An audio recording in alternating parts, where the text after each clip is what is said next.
Hello friends, अर्थ angel से मैं पूनम कपूर आपका स्वागत करती हूँ। जनवरी का महीना चल रहा है और जनवरी का महीना शुरू होते होते सर्दी का प्रकोप भी बढ़ जाता है।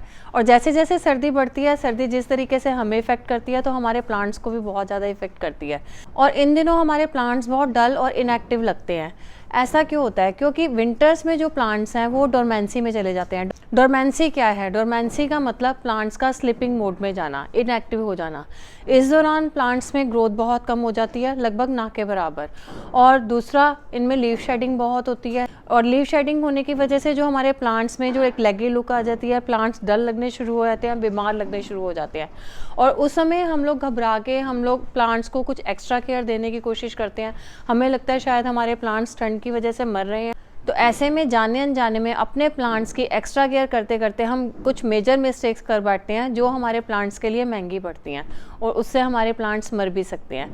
तो आज मैं बात करूंगी उन्हीं मेजर मिस्टेक्स की जो इन दिनों हम लोग अक्सर कर लेते हैं, जो हमारे प्लांट्स को नुकसान पहुंचाती हैं। सबसे पहले जो हम गलती करते हैं कि कई बार हम लोगों को क्या लगता है, खासकर बिगनर्स के साथ ये मिस्टेक होती है कि जब प्लांट थोड़ा सा डल हो रहा है, थोड़ा लेगी लुक दे रहा है या थोड़ा सा बीमार लग रहा है, तो सबसे पहले हम लोगों के जहन में ये बात आती है कि शायद हमने अपने पौधे में कम पानी तो नहीं डाला जिसकी वजह से हमारा प्लांट मर रहा है। तो सर्दियों में जो सबसे बड़ी दिक्कत आती है वो है ओवर वाटरिंग की। सर्दियों में हमने अपने जो प्लांट्स में बहुत रेगुलेटेड वाटरिंग करनी है। जैसे कि गर्मियों में अगर हम डेली प्लांट्स को अपने पानी देते हैं तो सर्दियों में वही ड्यूरेशन घट के 3 से 4 दिन और कई बार कुछ पौधों में 5 से 6 दिन तक भी बढ़ जाती है। ऐसा क्यों होता है? क्योंकि एक तो हमारे प्लांट्स की इस समय ग्रोथ कम है और प्लांट्स की जो वाटर नीड है वो भी कम हो गया। जब उसमें ग्रोथ नहीं हो रही, वो ग्रो नहीं कर रहा, तो वो ज़्यादा पानी मांगेगा भी नहीं। और दूसरा क्या होता है, गर्मी कम है, ठंड पड़ रही है और जो सनलाइट भी बहुत ज़्यादा तेज़ नहीं है, जिसकी वजह से जो हमारे एटमॉस्फेयर से भी वाटर एब्जॉर्प्शन बहुत कम हो जाती है। और जिसकी वजह से क्या होता है कि जो हमारी प्लांट की मिट्टी है वो काफ़ी लंबे समय तक गीली रहती है और हम उस गीली मिट्टी में ही हम और पानी डालते रहते हैं। क्या होता है कि अक्सर रूट रॉट की वजह से हमारा प्लांट मर जाता है। तो विंटर्स में सबसे पहले और जो मेन हमने जिस बात का ध्यान रखना है, सबसे इम्पॉर्टेंट बात का ध्यान रखना है कि हमने अपने प्लांट्स में, किसी भी प्लांट में पानी तभी डालना है जब उसकी अपर लेयर एकदम से ड्राई है। भले वो सकुलेंट है, कोई मॉइस्चर लविंग प्लांट है, उसमें हमने वाटरिंग तभी करनी है जब उसकी सॉइल की जो अपर लेयर है वो एकदम ड्राई हो गई है। कम से कम 1 इंच तक सॉइल की अपर लेयर ड्राई होनी चाहिए। दूसरा, विंटर्स में जो वाटरिंग से रिलेटेड एक और बात का जो ध्यान रखना है कि जो हमें पौधों में पानी डालना है तो कोशिश करके पानी हमें उसी समय डालना है जिस टाइम सूरज की रोशनी हो, यानी कि दोपहर का समय हो। 12 से 3 बजे के बीच में आप पानी डाल सकते हैं, क्योंकि कई बार क्या होता है कि डे और नाइट का टेम्परेचर बहुत डाउन चला जाता है और दूसरा उस समय पानी भी बहुत ठंडा होता है। और जैसे कि हमने शाम को पानी डाला और रात को जब ठंड बहुत बढ़ गई तो कई बार क्या होता है कि टेम्परेचर ज़्यादा डाउन जाने से वो पानी सॉइल मिक्स में जम जाता है और जब वो बर्फ़ बन जाता है, वो पानी जमने से हमारी रूट्स को नुकसान पहुंचाता है, रूट रॉट की दिक्कत लाता है, जिसकी वजह से हमारा प्लांट मर सकता है। तो इसलिए विंटर्स में जो पानी में एक तो हमने रेगुलेटेड वाटरिंग करनी है और दूसरा पानी हमने दोपहर के समय डालना है। और उसके बाद जो सेकेंड काम जो हमने विंटर्स में अपने प्लांट्स को, अगर हम चाहते हैं कि थोड़ा सा हम अपने प्लांट्स को एक्टिव रखें, तो हमने ये करना है कि जिस तरीके से जब हमें ठंड लगती है हम थोड़ी देर धूप में बैठ जाते हैं, तो या हम अपने आप को, अपनी बॉडी को वार्म रखने के लिए हम हीटर जला लेते हैं या हमने कंबल डाल लिया, हमने स्वेटर डाल लिया, बट हमने अपने प्लांट्स में हम ये सब नहीं कर सकते।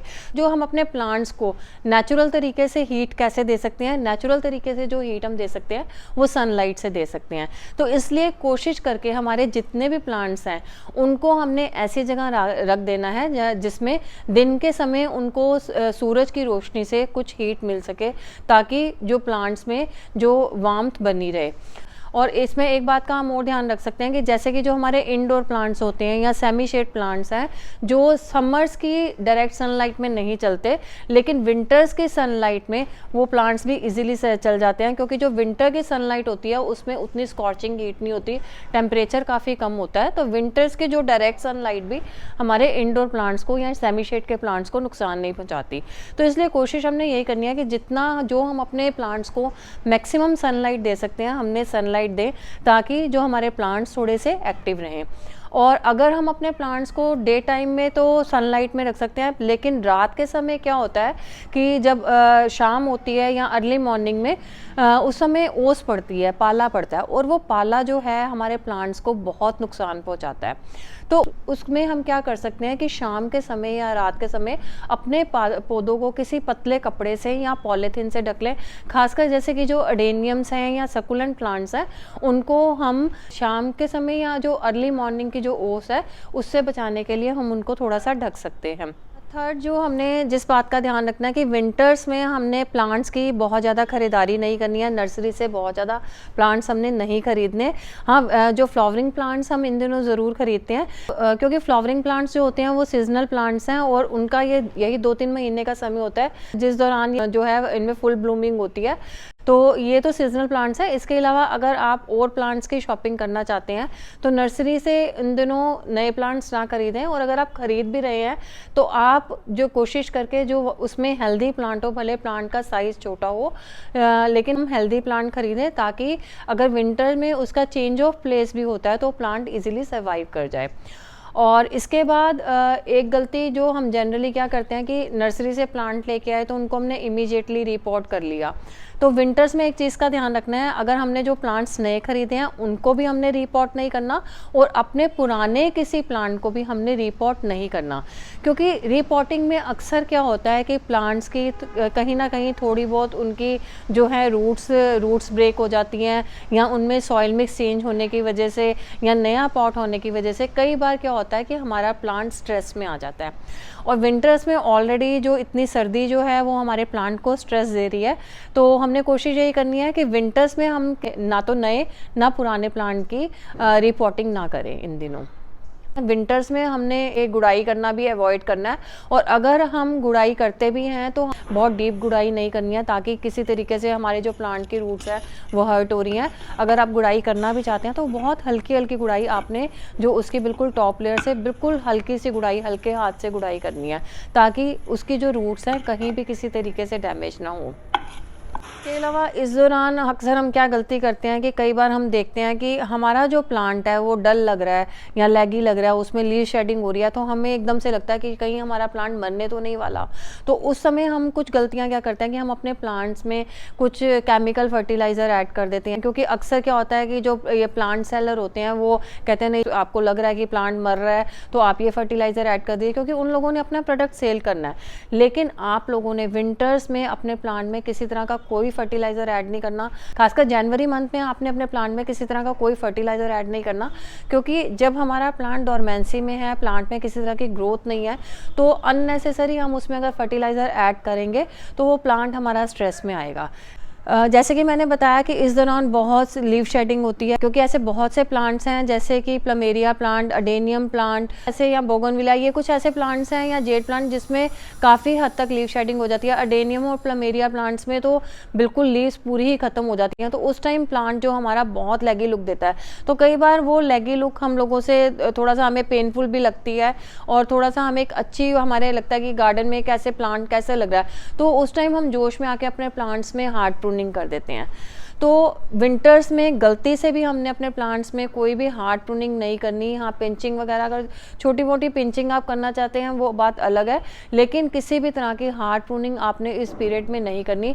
तो अपने प्लांट्स में प्रूनिंग का जो भी हमने काम करना है वो फरवरी एंड या मार्च बिगनिंग में करना है, क्योंकि प्रूनिंग का जो सही समय वही होता है। अगर उससे पहले अगर हम प्रूनिंग करते हैं तो हमारे प्लांट्स में इस समय ग्रोथ नहीं है, प्लांट्स जो है डोरमेंसी में है, और दूसरा जो ओपन पार्ट में जब ओस वगैरह पड़ेगी तो वो हमारे प्लांट को नुकसान पहुंचाएगी, और प्लांट में जो आगे ग्रोथ नहीं हो रही तो प्रूनिंग जो है वो हमारे प्लांट के लिए एक सेटबैक हो जाएगी। इस दौरान हमने जो प्लांट्स जिस कंडीशन में है हमने उनको उसी कंडीशन में रहने देना, उनमें किसी तरह की भी हमने छेड़छाड़ नहीं करनी है। विंटर्स में हमारे प्लांट्स एक और प्रॉब्लम फेस करते हैं। विंटर्स में अक्सर क्योंकि धूप बहुत ज़्यादा तेज़ नहीं होती, तो अक्सर जो हमारे प्लांट्स में मिलीबग्स का अटैक हो जाता है। वाइट मिलीबग्स होती हैं, और वाइट मिलीबग्स जो होती हैं वो मोस्टली प्लांट की टिप्स पे या प्लांट के अपर पार्ट में ही अटैक करती हैं। तो इस इंसेक्ट अटैक से बचने के लिए जो हमें एकदम से कोई हैवी इंसेक्टिसाइड का यूज़ यूज़ नहीं करना इन दिनों। तो इंसेक्ट अटैक के लिए जो एक प्रिवेंटिव मेजर मैं जो हमेशा लेती हूँ, मेरी कोशिश यही रहती है कि मैं अपने प्लांट्स के ऊपर किसी तरीके के भी केमिकल इंसेक्टिसाइड का स्प्रे ना करूँ। तो उसके लिए मैं क्या करती हूँ कि जहाँ अगर मैं देखती हूँ कि किसी प्लांट के टिप पे, खासकर जैसे हम गुड़ेल के प्लांट में देखते हैं कि उसमें जो बड्स निकलती हैं, बड्स के ऊपर जो होता है कि उनके टिप्स पर जो मिलीबग्स का अटैक होता है, तो हम इसमें ये कर सकते हैं कि इसमें जो वो टिप्स को थोड़ा थोड़ा हम प्रून कर दें। जिस हिस्से में थोड़ा जो भी इंसेक्ट का अटैक है, या तो उनको प्रून कर दें, नहीं तो जब भी हम अपने प्लांट में वाटरिंग करें, क्योंकि मैं अक्सर ऐसे करती हूँ कि मैं जब भी अपने प्लांट्स को वाटरिंग करती हूँ तो मैं प्लांट्स को वाटरिंग के साथ साथ उनको एक प्रेशर वॉश देती हूँ। प्रेशर वॉश का मतलब कि जो पानी के पाइप से हम पानी डालते हैं तो थोड़ा सा हम उसको प्रेशर से डालते हैं। उससे क्या होता है कि जब हम अपने प्लांट को प्रेशर वॉश देते हैं तो उसमें जो छोटे मोटे इंसेक्ट्स लगे होते हैं तो वो पानी के प्रेशर से अपने आप हट जाते हैं। तो अक्सर यही होता है कि अगर हम इनिशियल स्टेज पे अगर हम ये काम कर लें तो हमें अपने प्लांट पे किसी तरह का भी जो केमिकल इंसेक्टिसाइड का स्प्रे करने की ज़रूरत नहीं पड़ती। लेकिन अगर आपके प्लांट्स में इस तरीके से कोई अटैक हो भी गया और जो आपको लग रहा है कि वो पिंचिंग से या जो है प्रेशर वॉश से नहीं निकल रहा, तो उसके लिए जो आप नीम ऑयल का स्प्रे कर सकते हैं। नीम ऑयल काफ़ी इफ़ेक्टिव रहता है इस केस में। तो आप नीम ऑयल का स्प्रे करके अपने जो प्लांट्स को विंटर्स में इंसेक्ट अटैक से बचा सकते हैं।